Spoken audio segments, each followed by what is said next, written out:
They have to have skill to be a fisherman. You just got a hook. You got to bait the hook. You don't bait the hook with what you like.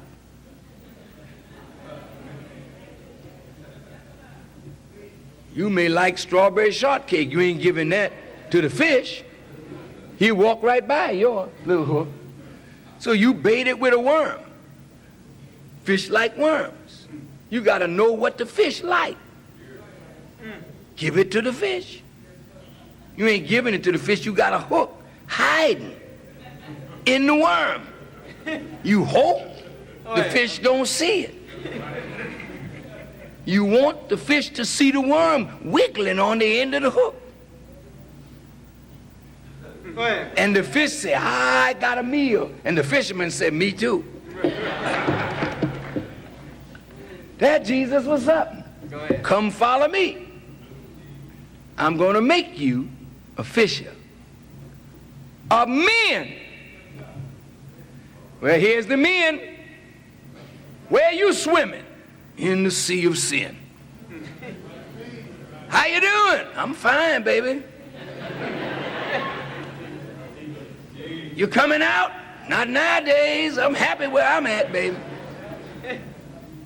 The fishermen gotta almost work miracles to get you on the hook.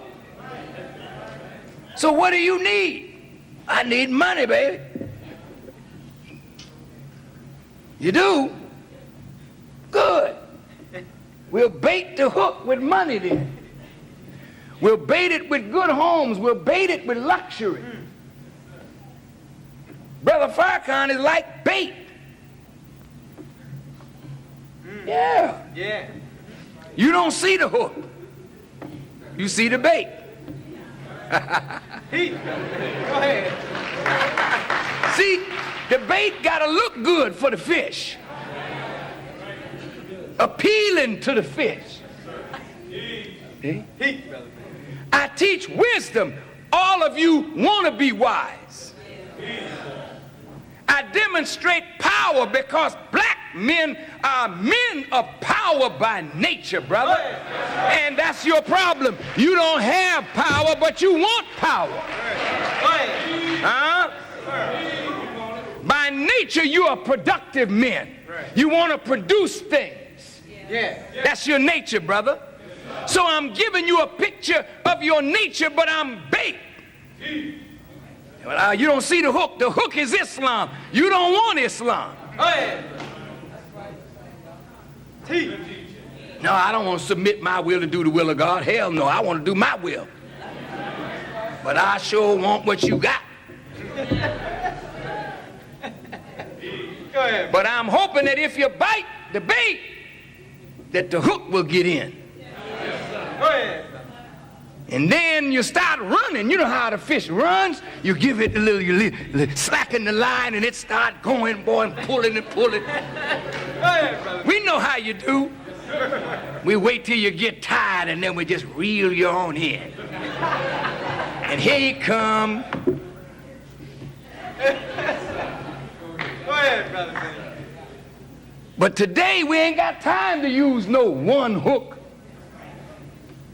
We got to cast a net out there now because God is muddying the water and the fish is jumping up out of the water. We get the net now. Yeah. Go ahead. See, them disciples of Jesus, they was fishing all day and they wasn't getting nothing. He said, Jesus, we've been fishing and nothing's happening, in words. He said, well, you got to cast your net on the right side. And when they cast their net, it was full of fish. All the fish that they caught were edible, but they didn't start separating it. Throw everything in there. Just fill the net. This is a net full of people. Everything in here can't be used. Some piranhas in here. Yeah. Got some catfish in here, man. May have caught a crawfish in here. scavengers. You know what I mean? We can't use that. But hell, we ain't got time to pick and choose. Throw your net down. Go ahead. Many are called, but just a few are chosen. Some of us got a mind, we want to eat others. We want to be in a position so we can eat somebody.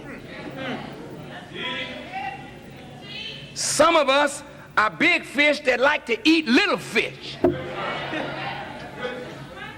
Some of us are little fish that hang out with other little fish called piranhas, and we eat anything and everything that mess with us.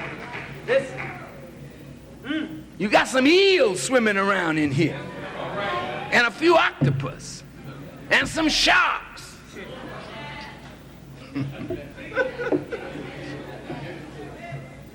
You got all that in the sea, and you got all that in the people.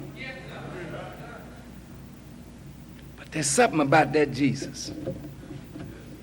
Man, when he got the fish, he knew what to do with them. And nobody knows better what to do with black people than the Honorable Elijah Muhammad. That man knows what to do with us. And what he's making of me and what he's making of you through me. In the midst of the enemy, you got to admit a powerful being is at work. That's right. We are shaking up the world of white folk. Bush got everybody bowing to him but the nation. Right. Everybody ready to throw in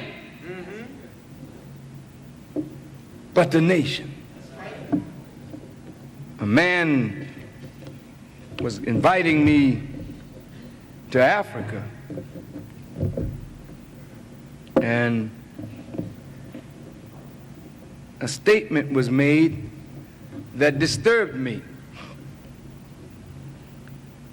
that some of the leaders of Africa are afraid to say anything that would disturb America.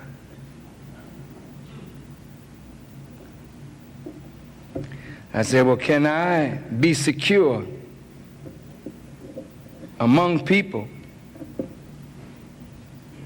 who are afraid to do anything to disturb America? Suppose America tells you they want me dead. Would you oblige them?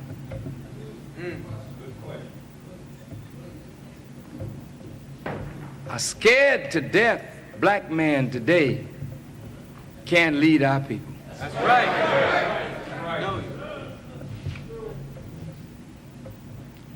We have to know God so well that we put our complete trust in him.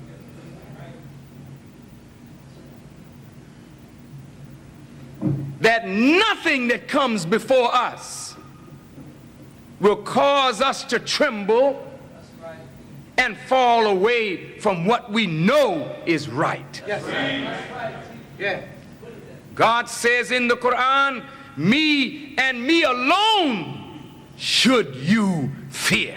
Yeah.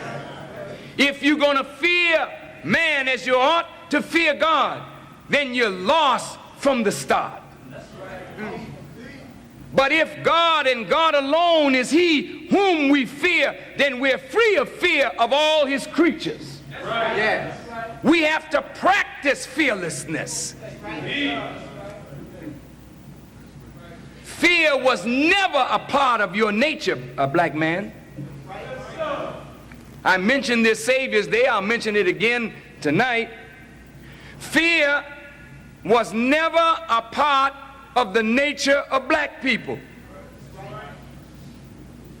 Master Farad Muhammad gave us a problem book that described our condition in a mathematical way. And he used weights, measurement, water, sheep, clouds, canals, all kinds of things to make his point. In this particular problem, he's likening us to a lion. And he says a lion in a cage walks back and forth 60 feet per minute. It took him nearly 4 centuries to find the door. Now, with modern equipment, the lion is walking, I think it's 300 feet per minute, and he has 3,000 by 2,000 miles to go yet. At the above walking rate, how long will it take him to cover the 3,000 by 2,000 miles? Well, that's just a little mathematical problem. The lion in a cage. Have you seen a lion in a cage walking back and forth? Yes, why is a lion walking back and forth? 3,000 feet per minute. He's walking 3,000 feet per minute. Thank you. 60 feet without modern equipment. Now with modern equipment, he's walking 3,000 feet per minute and has 3,000 by 2,000 miles to go yet. Boy, that's heavy. Now let's just quickly look at this lion. If the lion is going back and forth in the cage, it's because he wants to get out. He can't get out, so he's got to keep moving, but he ain't making no progress. It's back and forth. That's the way we've been. 400 years in a cage, 3,000 by 2,000 miles. The cage is America. You the lion. Why did God call you a lion?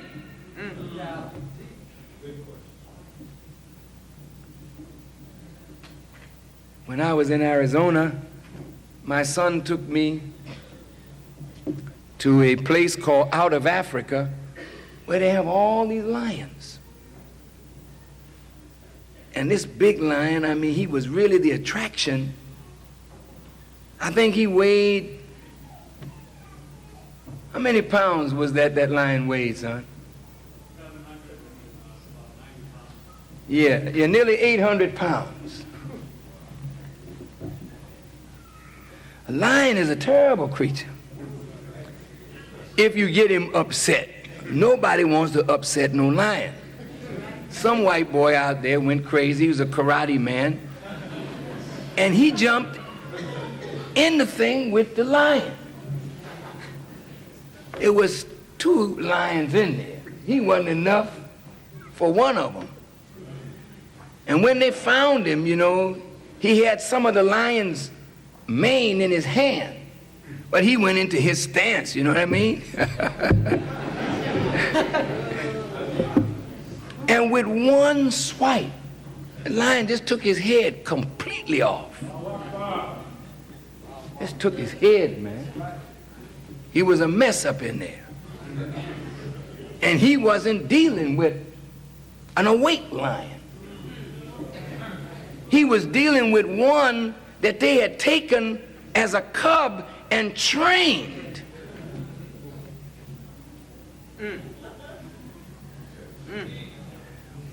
If you meet a lion in his habitat, when I was in Uganda, Idi Amin, who was president at that time, allowed the brothers and myself to go up to a little place called Kidepo in the north, it's near Kenya, and you could look out of your house and you would see the animals. They would come up close to your cottage. And we got in the Land Rover early in the morning because the lions come down by the river early in the morning to drink, and then they go to take care of business. So we got up early in the morning to go look for the lion. I'm not telling you we saw any. We didn't see one this morning. But to look and see the creatures of God, to look and see those huge crocodiles, I mean, monstrous looking things, all kind of animals, but nothing in the jungle makes the lion afraid. That's right. The lion is not the biggest thing in the jungle, but it is the baddest. When the lion roars, his roar puts terror in the heart of the creatures. And the power of the lion is that the lion cannot be made afraid. But the lion makes everything in the jungle afraid. Now, the reason Master Farad Muhammad gave you the picture of the lion is because you and I are not children of God in that sense. We are direct descendants of the originator with the same nature in us that is in him. The God is not afraid of none of his creatures. He created them. I don't care how ugly they look, he can tame them. I don't care how bad they are, he can deal with them. They're his. Yeah. He got power over all his creatures, so he's not afraid of his creatures. You being from God, you naturally don't have fear in you of none of the creation.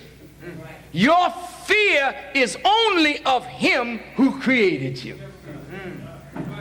And this is why in the desert in Egypt you see the picture of the Sphinx, which is the head of a black man on the body of a lion. Go ahead. Which is you, me, us. Yeah. We are not naturally afraid of anything. That's right. But God. And what white folk did was kill off our parents like they separate the cub from the parent lion, then beat fear into the cub so that the cub responds to a chair or a lash of the whip or a prod. Teach, brother, man. And fear was put into something that nature didn't put fear in. This is why in our lessons it says, why does he fear now that he's a big man? See, the devil put fear into him when he was a little baby. He had to put fear in him because there was no fear in him. Yeah. You are not no naturally afraid person, brother. That's right. Not you. Fear was bred into the black man by the way they trained us, brother. Beautiful. The messenger said, we nursed the milk of fear from our mother's breasts. They would make our mothers afraid.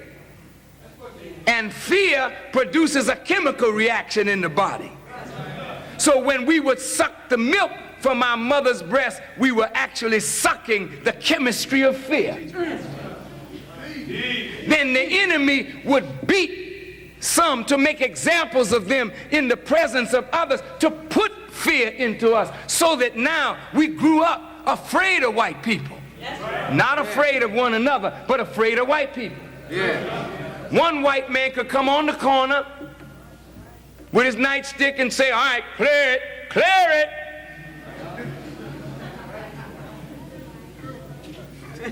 That's that old Tarzan thing, you know?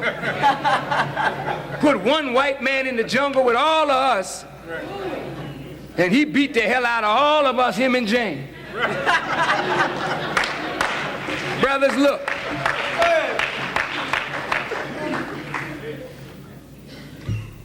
Your greatest enemy is not white people.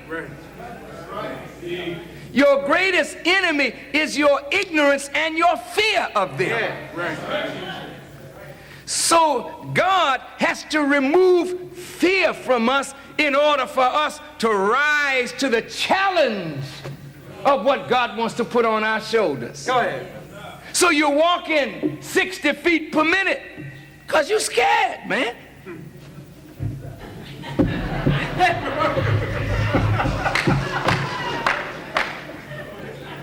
Go ahead, brother. You afraid to think, oh, I ain't gonna say that. White man ain't gonna like that. I ain't gonna do that. Oh, no. It ain't gonna get me. You won't even stand up for your rights. When you know you're right on your job, you afraid, I lose my job. Oh, no, I ain't gonna say that. No, I ain't joining no protest. Hell no, I ain't in that.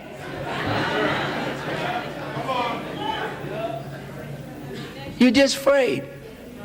Sisters, you lying too.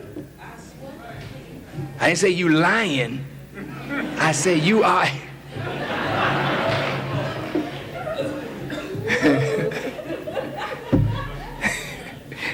You are a lioness. And that female lion is something. Sometimes she's more deadly than the male. And if you notice in the struggle of black liberation, it's been the female that has been pulling us to stand up. Come on. She started roaring. And the brother said, shut up. You shut up, you get us in trouble. Shut up. But that woman would jump out there on the police. Right. And we said, baby, be quiet. You're going to get us all killed. Shut up.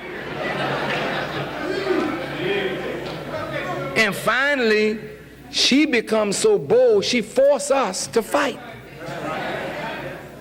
And then we find out we don't do too bad.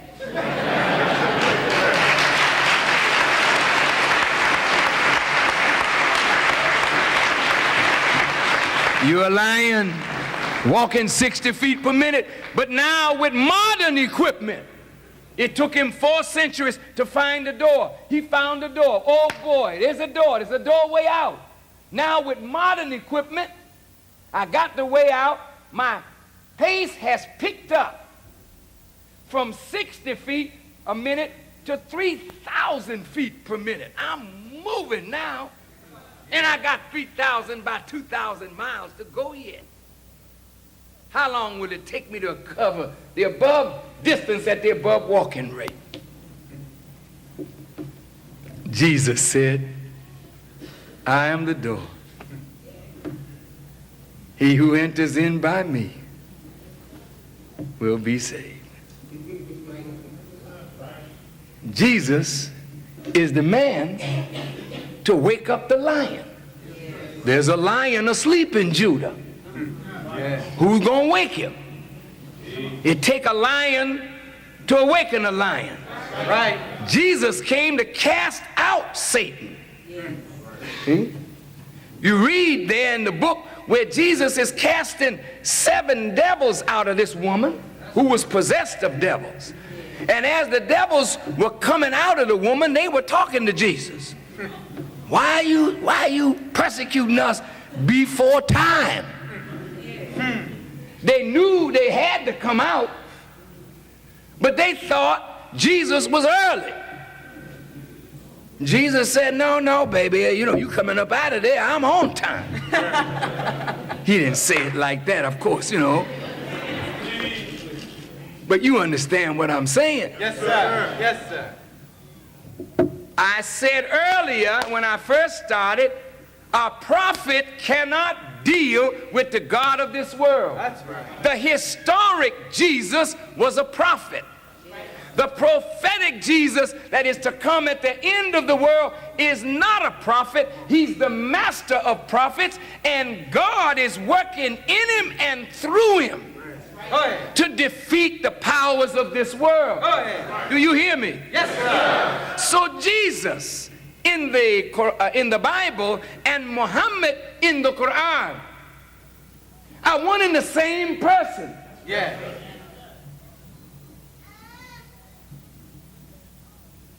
They come to defeat Satan, to overturn his world, Yeah. and lay the foundation of a new world order.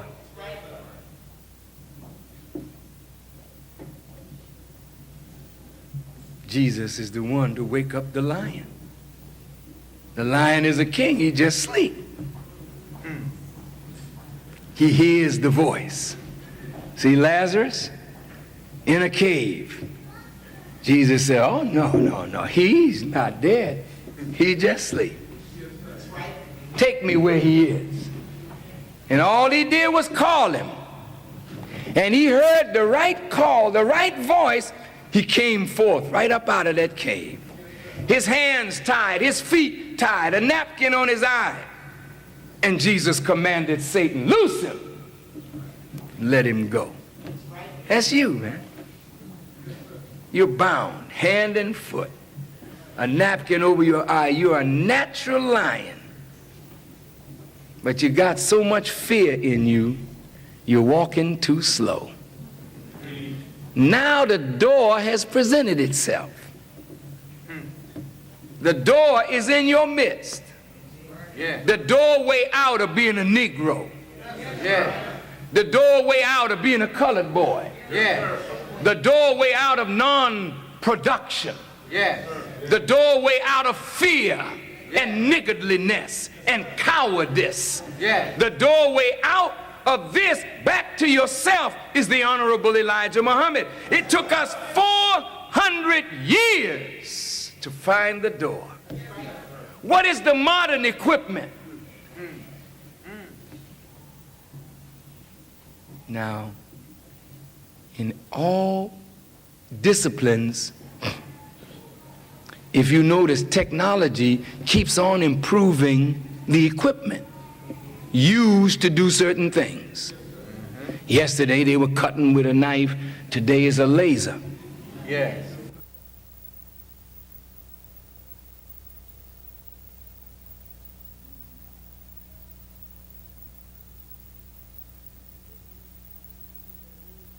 Give me that old time religion, but don't give it to me in the old time way. Give me the old time religion, but make it modern equipment. Yeah. Yes. We can't use the Islam that was given to Prophet Muhammad in the way it is understood by the average Muslim scholar. We can't use that. That's not modern enough equipment to move us at a fast enough pace to do what God wants us to do today. That's why you that go backward and you think you're going forward into what you call Islamic orthodoxy, you go from a fast pace back to the moonwalk, brother. Hey, we look at you. When we look at you, you're just standing still. Yeah. Doing nothing. Yeah.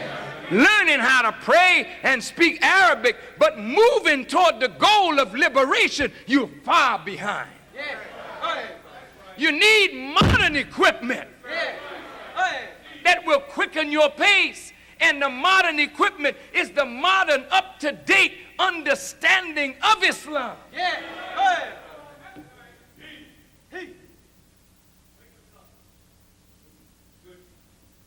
So now with modern equipment, he's walking 3,000 feet per minute. That's a heck of a pace. 3,000 feet covered in a minute, Doc, is moving. And the man got 3,000 by 2,000 miles. He got to cover all of America, and he got to move with speed. Big field awaits the wide awake man. You can't make it if you're going to hold back your prayer for some vain purpose. Pray for nothing.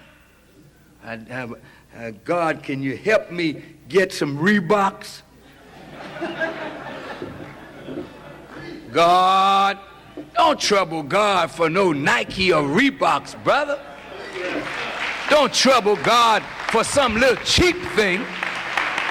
When God wants to make you ruler over that which once ruled you. Yeah. You're troubling God for some fur coat. God, I seen some shoes at High Magnin. I sure want them. God help me to get them. God, I saw this Cadillac. Lord, it's the finest looking. I got to have that Cadillac, God. Open the way for me, God, to get this Cadillac. How can you compare I-Magnin, Saks Fifth Avenue, Cadillac, Gucci, Go ahead. with liberation, freedom, and a nation of your own? Yeah. Why don't you ask God for something that will prove that God is God? You don't need God to get some Reeboks or Nikes. Just work a little harder. Go ahead. But you need God to overcome the white man. Now you better pray for that one. Yeah. Go ahead. You need God to come into ownership of land and a country for your people. You need God to overcome fear and cowardice and ignorance. Yeah. Why not call on God and ask Him for something? No cheap prayer. My prayer, my sacrifice.